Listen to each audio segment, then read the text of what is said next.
ಲಕ್ಷ ಜನ ಹೆಣ್ಮಕ್ಳಂದ್ರೆ ಸಾಣದಲ್ಲ.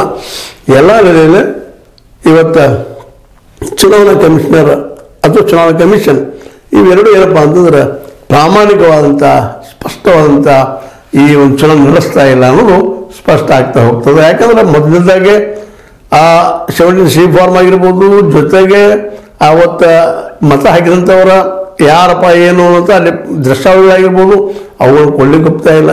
ಅದಕ್ಕೆ ಕಾರಣ ಬೇರೆ ಹೇಳ್ಬಿಡೋದಿಲ್ಲ, ವೈಯಕ್ತಿಕತೆ ಬರ್ತದ್ರೆ ಎಲ್ಲೇ ವೈಯಕ್ತಿಕ ಅವ್ರ ಹಕ್ಕಿಗೆ ಪೆಟ್ಟು ಬರ್ತದೆ ಅಂತೇಳಿ ಜಾರಿಕೊಳ್ಳೋದು ಪ್ರಯತ್ನ ಮಾಡ್ತದೆ. ಅದೇ ಕಾಲಕ್ಕೆ ಇನ್ನೂರು ದೃಷ್ಟಿ ಇಟ್ಕೊಂಡು ನೋಡಿದ್ರೆ ಹೇಳಿದ್ರೆ ಈ ಅಂತ ಸಾಕಷ್ಟು ಅದ. ಜೊತೆಗೆ ಇವತ್ತು ಇನ್ನೊಂದು ಈ ಆಧಾರ್ ಕಾರ್ಡನ್ನು ಸಹಿತ ಅವರು ಒಪ್ತಾ ಇಲ್ಲ. ಹೀಗಾಗಿ ಈ ಎರಡು ಕಾರಣಕ್ಕಾಗಿ ಇದು ಸರ್ಕಾರದ ಪರ ಇರುತ್ತೆ ಅಂತ ಎಲೆಕ್ಷನ್ ಕಮಿಷನ್ ಅಂತೇಳಿ ಯಾರು ಯಾವ್ದು ಮೇಲ್ನೋಟ ಕಳಿಸ್ತದ. ಆದ್ರೆ ಅದು ಬಂದ್ ಮಾಡೋರು ಯಾರು ಅನ್ನೋದಷ್ಟ ಪ್ರಶ್ನೆ. ಯಾಕಂದ್ರೆ ನ್ಯಾಯ ಏನದಪ್ಪ ಅಂದ್ರೆ ಕಾನೂನು ಏನದಲ್ಲ, ಕಾನೂನು ಪ್ರಕಾರ ನಡ್ಕೋದು ಅಷ್ಟ. ಕಾನೂನು ವ್ಯಾಖ್ಯಾನ ಮಾಡೋರು ಇಲ್ಲ ಅಂತಲ್ಲ, ಆದ್ರೆ ಬದಲಾಯಿಸಕ್ಕೆ ಬರುವುದಿಲ್ಲ ಅನ್ನೋದು ಒಂದು ದೊಡ್ಡ ಮಾತು. ಅದು ಮತ್ತೆ ಪಾರ್ಲಿಮೆಂಟ್ನಿಂದ ತೆಗೆದುಕೊಂಡ್ಬರ್ಬೇಕದು. ಅದು ಈಗಂತ ಸಾಧ್ಯ ಇಲ್ಲ ಏನೋ ಅಂತ.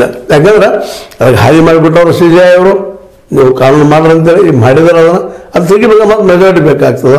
ಮೆಜಾರಿಟಿ ವಿರೋಧ ಪಕ್ಷದಲ್ಲ, ಎಲ್ಲಿವರೆಗೆ ಮೆಜಾರಿಟಿ ಬರ್ತದೋ ಅಲ್ಲಿವರೆಗೆ ಉಳಿದಿಲ್ಲ ಅಂತೇಳಿ ಅವ್ರಲ್ಲಿ ಎರಡು ಮಾತಿಲ್ಲ. ಹೆಂಗೂ ಬಂದರೂ ಮತ್ತೆ ಎರಡು ಬಂದ್ರಿಂದ ಅವ್ರು ಗೆಲ್ತಾ ಇರ್ತಾರೆ.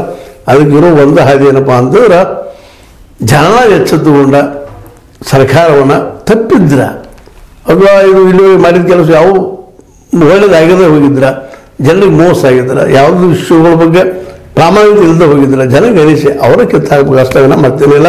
ಅವರ ಬದಲು ಮಾಡಿಸ್ಬೇಕು, ಅದು ಯಾವಾಗ ಆಗ್ತದೆ ಗೊತ್ತಿಲ್ಲ. ಒಟ್ಟಾರೆಯಾಗಿ ಜ್ಞಾನೇಶ್ ಕುಮಾರ್ ಅವರು ಪ್ರಧಾನಮಂತ್ರಿಯವರ ಆಶೀರ್ವಾದದ ಅದು ಕಾಪಾಡುವ ಛತ್ರಛಾಯೆಯಲ್ಲಿ ಇರೋದ್ರಿಂದಾಗಿ ಅವ್ರನ್ನ ಅಲ್ಲಾಡಿಸೋದು ಕಷ್ಟ. ಇದು ಇನ್ನು ಬೆಂಗಳೂರು ಅಂದ್ರೆ ನಮ್ಮ ಕರ್ನಾಟಕ ಬರುವಂಥದ್ದು SIR ಇಲ್ಲೂ ಏನಾಗ್ತದೆ ನೋಡುವಂತ ಹೇಳ್ತಾ ಒಟ್ಟಾರೆ ಗೆಲ್ಲುವ ಸೂತ್ರಗಳನ್ನು ಚುನಾವಣೆ ಆಯೋಗದ ಮೂಲಕ ಮಾಡ್ತಾ ಇರೋದು ಮೇಲ್ನೋಟಕ್ಕೆ ಸ್ಪಷ್ಟ ಆಗ್ತಾ ಇದೆ. ನಿಮಗೇನು ಅನಿಸ್ತದೆ ನೋಡ್ರಿ. ಇದು ನಿಮ್ಮ ಲೈಕ್ ಆಗಿರ್ಬೋದು, ಲೈಕ್ ಶೇರ್ ಮಾಡಿ, ಕಮೆಂಟ್ ಮಾಡಿ, ಜೊತೆಗೆ ಸಬ್ಸ್ಕ್ರೈಬ್ ಮಾಡಿ. 16 ನ್ಯೂಸ್ ಅರ್ಧ ಸೀತಾರಾಮನ್ ಸತ್ಯ ಕೈಯಲ್ಲಿ ಬಂದ